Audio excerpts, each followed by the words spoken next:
Hi there. Imagine you have to choose between a cake that's baking in the oven and one that's ready to be served. Investing in commercial real estate, under construction and ready, it's kind of like the same thing. Both have advantages and disadvantages, and today we're going to go through them.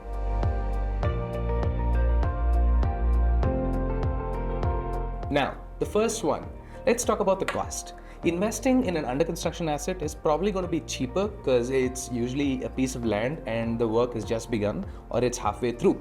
Whereas if you wanted to invest in an asset that is pre-built and probably has a tenant in it, they're probably going to charge you more for it.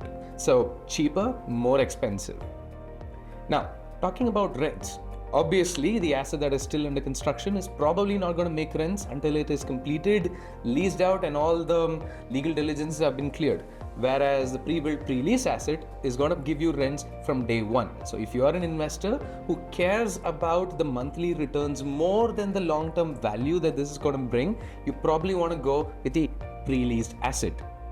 Talking about value, converting an asset that is at the land stage or is under construction into a completed asset means that you will gain more value, meaning you will gain more capital returns if you invest in an under construction asset. On the other hand, if you were investing in a pre-built, pre-lease asset, most of the work is already done. So the only capital appreciation that you're going to see is the one that is happening year on year, along with inflation and changes to infrastructure. So if you care about long-term returns, you're probably better off investing in the under construction asset. In terms of volatility, the under construction asset is a bit more volatile. You have risks of delays, issues with the construction. It could be that the tenant that you have identified moves out and you have to identify a new one. So the under construction asset is probably a bit more volatile, whereas with the pre-built one and the pre-leased one, it's already there, the lease is signed, so you don't really have to worry about that. So the volatility is much less. Even in the terms of pricing, because the asset is already built, there are probably other assets around. So the price that you're buying this at is probably on par. You know what you're getting into. Whereas with the under construction one, you're kind of taking a guess, you're making a bet, and with the guidance of the right people, such as startup, it might work out for you.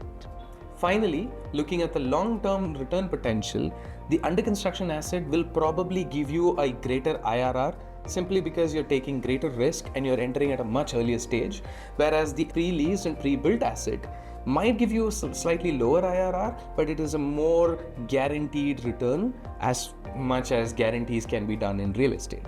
To summarize, if you're someone who's looking for a long-term investment and are willing to take a little bit of risk, you can consider investing in an under construction asset. On the other hand, if you prioritize stability, monthly returns, and the ability to liquidate your asset whenever you want, the pre-built, pre-lease asset is probably a better way to go. I hope you found this informative and helpful. For more such interesting facts on commercial real estate, make sure to follow our channel, Startup.